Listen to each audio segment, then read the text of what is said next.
Disclaimer na lang din po na tada! Ano nga ba talaga yung topic?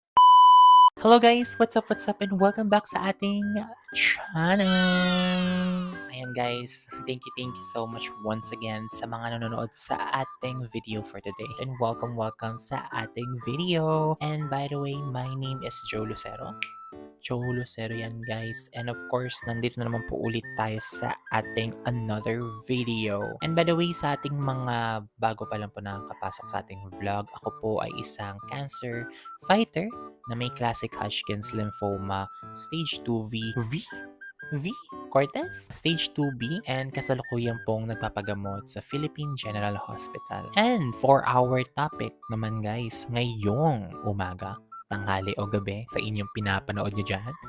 Ang ating topic naman for today is maganda to para sa ating mga cancer patients na katulad ko po, may kakulangan tayo when it comes to financial. Hindi naman tayo katulad ng iba na kayang bilhin yung ganito, ganyan. Kung ano lang yung tumutulong sa atin, sa pamilya natin, o nabibring nila on the table. Yun lang din yung mga pagkain kinakain natin, ganun. So, this is also based on my experience. Ano nga ba talaga yung topic? Charot lang. So, yung topic natin for today, ano yung mga supplements, vitamins, yan, na iniinom ko, routines para mas patuloy na palakasin yung aking immune system. So, ito, ibibigay ko sa inyo to guys kasi at least may idea kayo kung ano din yung pwede sa inyo. Guys, don't forget to follow us, like and share nyo itong ating video para mas marami pa tayong ma-reach na mga cancer patients. And of course, subscribe by power tapping our bell button. Andiyan lang yung bell button, guys. So guys, tara na sa ating vlog.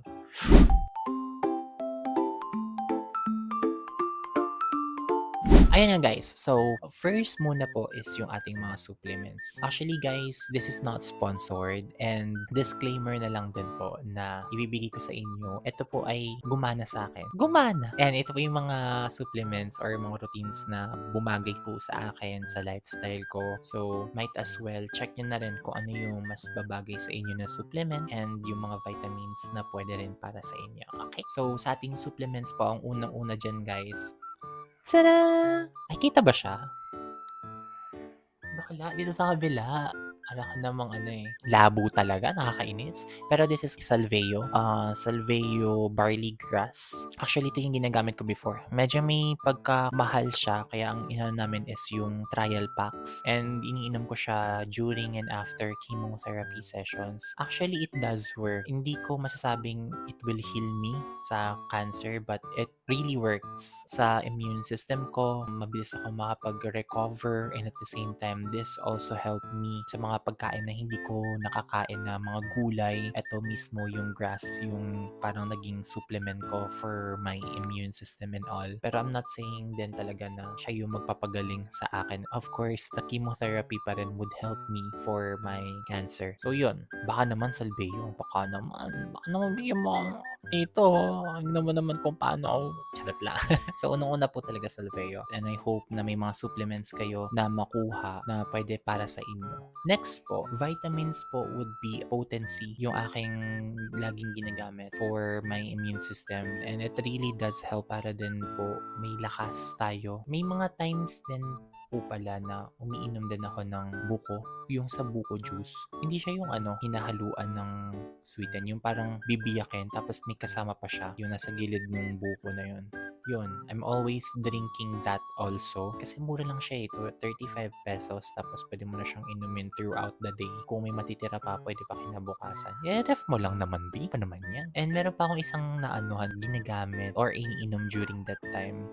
And that is Freshies avocado. Trinay ko din siya last year hanggang March ata. Sobrang nakakatulog din ako sa gabi, lalo na kapag tulog na naman ulit.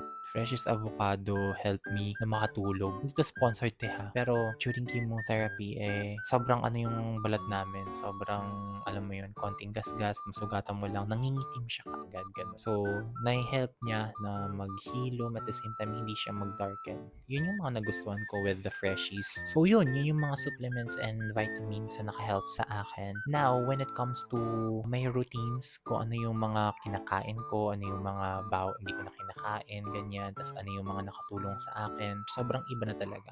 Kung ano yung bad na ginagawa mo from before, yun yung dapat mong iwasan ngayon. Definitely, a different person ka na talaga kapag nagkaroon ka na ng cancer. So, yun. First of all, sa mga pagkain na hindi ko na kinakain, unang-una dyan, processed food, canned goods, tapos junk foods, mga chichirya, ganyan, mga mamantikain na pagkain, ganyan, or mga prito, tinigilan ko na ho talaga sila. Sugar, lahat ng mga too sweet and sugary na mga pagkain, iniwasan ko na rin sila. Minsan, pero hindi na yung parang katulad na, kunyari, ice cream. Hindi na ako kakain ng halos kalahati ng ice cream. Yung mabili ko yung mga maliliit na lang, ganyan. Sobrang dalang na lang talaga. Andun pa rin naman na kailangan natin ng sugar sa katawan. And of course, mga sunog na pagkain. I don't know, pero sabi nila, yung mga sunog na pagkain na part daw is nakaka-cancer. So, tinigilan ko na rin yung mga sunog na pagkain. Alcohol, wala na talaga yung alcohol since last year pa. Sobrang tagal ko nang hindi nag-alcohol. Smoking or vape, wala na rin.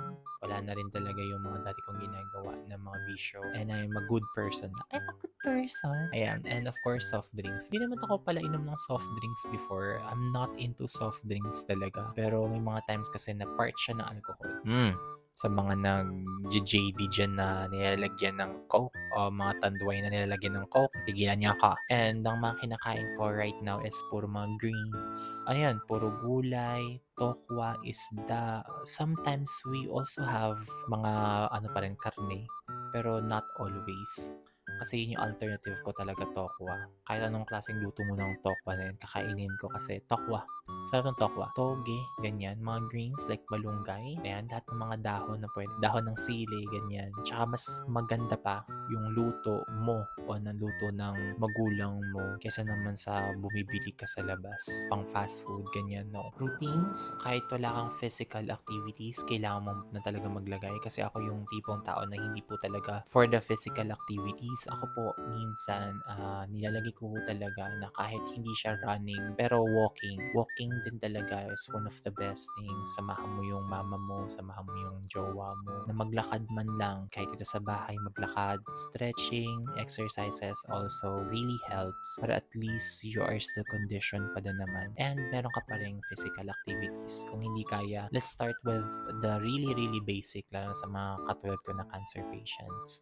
Reminder na hindi naman tayo yung tipong asosyal na kahit may cancer na tayo hindi dapat ganito, dapat ikaw makain ng ganyan. Well, one of the reminders din, not all, hindi po lahat pare-parehas ng sakit ng cancer. And of course, iba rin po tayo ng mga advice per doctor. Pero in my case kasi, I don't have any other na sakit. Tanong ko din yan sa doktor ko na kapag may cancer ka na, ano po yung mga bawal, dok? Ano po ba yung mga pwede? Well, may doctor kasi really said na other than cancer, kung may other ka pang sakit like diabetes, hypertension, ganyan, or hindi naman kaya hindi na nagpa-function yung kidney mo, something like that. Walang bawal sa'yo actually. So, doon ako napaisip na, okay, wala palang bawal sa akin. Pero, it does not mean na same na siya with other cancers. So, it is really important na consult your doctor din naman kung ano yung mga pagkain na gusto mo. At ang sabi pa nga ng doktor sa akin,